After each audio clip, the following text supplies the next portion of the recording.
Hi there, Dave Markham for the Brock Porter.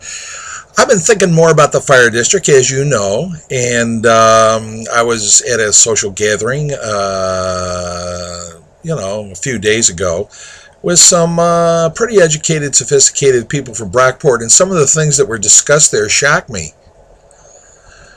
One of the people there said that he or she, I don't want to reveal their identity, was reluctant to speak out about the fire district issue because the person was against the fire district and afraid that if there was a fire on the person's property that the fire department might be slow to respond or not put forth their best effort to extinguish the fire. So they were worried that there would be retribution or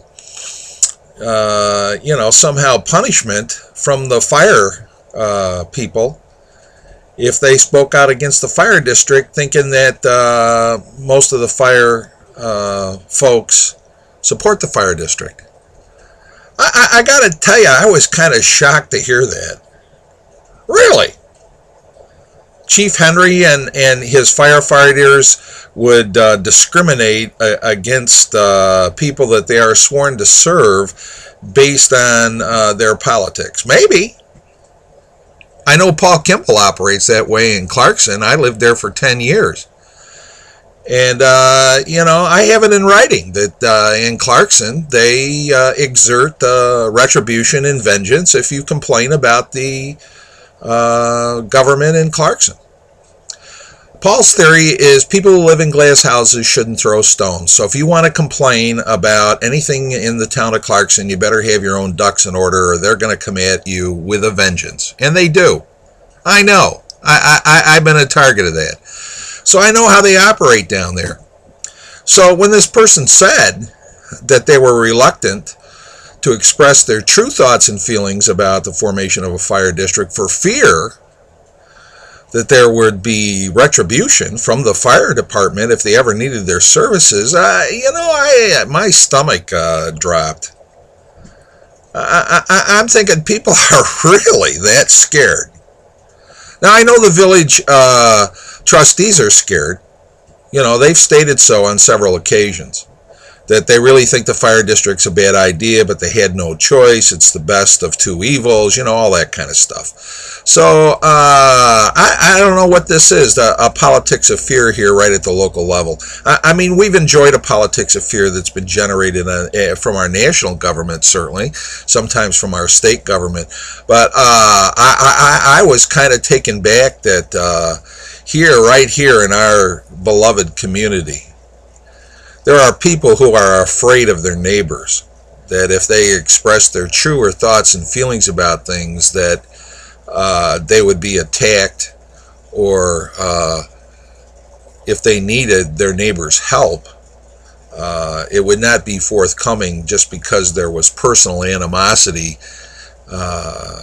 based on the fact that they didn't believe in the same policies and goals. I guess so. I mean, I see that happen, but I don't know. It's a sad comment about our democracy, isn't it? That people can't be honest and genuine about what they really think and how they feel for fear that there would be retribution and that the fire department would let your house burn down just because you didn't support a fire district. So anyway, I really don't know what to do about that. It would be nice if Chief Henry would reassure people that if they publicly express their opinions, maybe that's the reason that the number of people who came out at the fire district was so low. There was only 100 people there. It was 1% of the voters. Maybe they're scared. I mean, that could be. Based on this little focus group that occurred in this social gathering, there were a number of people that supported that comment, that they are living in fear that should they express their true opinion about this, that they would not get the fire protection services that they might require. I know when that same thing was going on in the village of Brockport, disillusion over the police department, Chief Dan Verenti was very good about coming out and saying, no, first and foremost, they're professionals. And they would continue to provide objective and effective service, police service, regardless of people's politics. And then did that several times. You know, Norm Giancurcio was dead set against the police department and vocally campaigned during the dissolution about the elimination of the police department. And a few times he required some police service and actually called, I guess, the county deputies to come in. And waited and waited and waited, and there was a fiasco, and apparently the deputy got sent to Fairport or East Rochester instead of to Brockport, and Brockport responded anyway and provided Mr. Giancurcio with excellent police service. And Chief Verenti said at a board meeting that regardless of people's politics, the Brockport police would respond to any need in the Brockport Police Department's jurisdiction, regardless of their politics. And he and his staff have upheld that. I have the highest respect for Chief Verenti. I would hope that Chief Henry would come out and say the same thing. I don't know if he has the same level of training and professional expertise. You'd like to think he would. And that the volunteer firefighters would be the professionals that the Brockport police are. But perhaps some reassurance from Chief Henry and the other fire department personnel would be in order here. Now, the other topic along similar lines that I wanted to express to you is there is this belief that people in the fire department support the formation of a fire district. And that may be true. I don't really know for sure. However, there are some things that I think are very disturbing. The town councils of Clarkson and Sweden back last December 2010 voted for no good reason to give the ambulance contracts to Monroe Ambulance in Rochester, a private profit-making company, and destroyed, in so doing, the Brockport Volunteer Ambulance Corps, which had 40 devoted volunteers and a few paid staff. Destroyed it. I mean, it no longer exists. They're trying to reorganize it as a non-profit, but whether they'll pull that off or not, I don't know. There was no good reason for the town councils to doing that, and the town councils essentially admitted that. It cost no money for the towns. All the budget to the Brockport Ambulance Corps was produced by the services they rendered through third-party reimbursement. And yet the town councils of Sweden and Clarkson destroyed it anyway. They never gave a good explanation why they did that. It made absolutely no sense. And I don't know if the firefighters care about their brothers and sisters who were serving in the Brockport Ambulance Corps. I would hope they did. You know, they shared quarters, they drilled together. Some of them were both in the ambulance corps and in the fire department. I've never heard how the fire department personnel felt about the fact that the town councils of Clarkson and Sweden trashed their comrades. You know, it kind of makes me sick to see the 9/11 memorial on Sunday. They're all up there standing in uniform, saluting the flag. You know, you get all the politicians go up there. It's like hugging babies, you know. They want a camera opportunity and all that kind of nonsense. And yet Paul Kimball and Jack Miller turn around and stab them right in the back. I don't know. They overlooked that. That they think that Kimball and Milner are their great friends, that they're going to support them. I know they want the combination to the safe. I know they want the key to the cash drawer. Of course they do. But it doesn't seem to me like the town councils of Sweden and Clarkson are their friend. They haven't taken any action that's really in their best interest. And they would not only stand by and watch their volunteer ambulance corps be trashed and thrown to the side after they say that they provided them excellent service. What's up with that?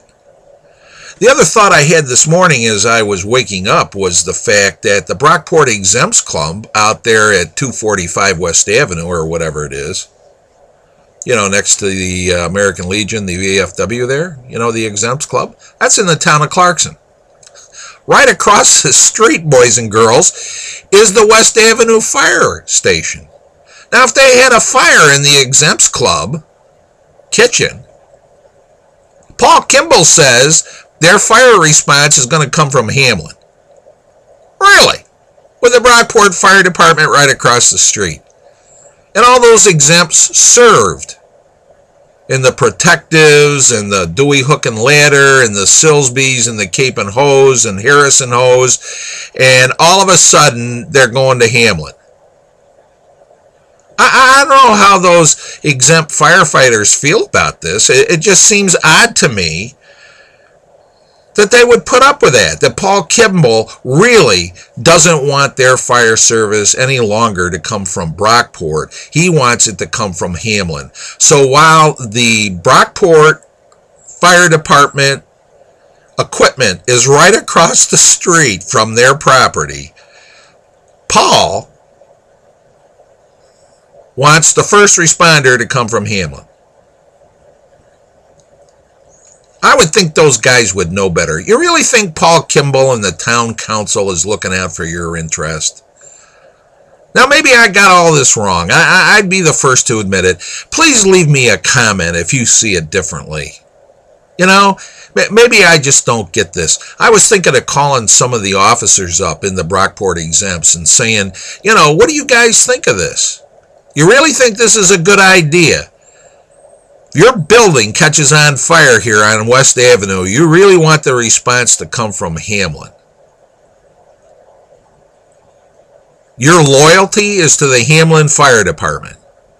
Because Paul Kimball, because he's got some bug up his rear end about Brockport, doesn't want to do business as usual with Brockport anymore. So in spite, he's going to take his business to Hamlin. And you guys who have your beautiful exempt building there on West Avenue in Brockport with a fire department right across the street are going to stand there and watch the thing burn down while Paul sends the Hamlin Fire Department from 6 miles away, or maybe from his little fire building there by Hafner Park, up to put out the fire at the Exempts Club when you got a fire department right across the street that's been decommissioned because of all this nonsense. I can't believe firefighters really want this. Maybe I'm wrong. I don't know. It just doesn't make any sense to me. I don't hear anybody saying anything about this stuff but me. And maybe it's because I'm not afraid of them. I've dealt with them before. Everybody else seems to be afraid of them. Marnie Blacksman says she's afraid of them. Kent Blair says he's afraid of them. Carol Hannon says they're afraid of them. They really don't think a fire district's the best thing, but they don't have any choice. Their hand's been forced, and so they're going to have to go along with this stuff. I don't know. I feel like the boy that says to his mother, the emperor has no clothes. Mom, it's buck naked. Shut up, David. But Mom, he's naked. The king is naked. He doesn't have any wonderful raiment. Shut up, David. But Mom, David, shut up. They're going to get you. They're going to let your house burn to the ground. You better be quiet. Shh.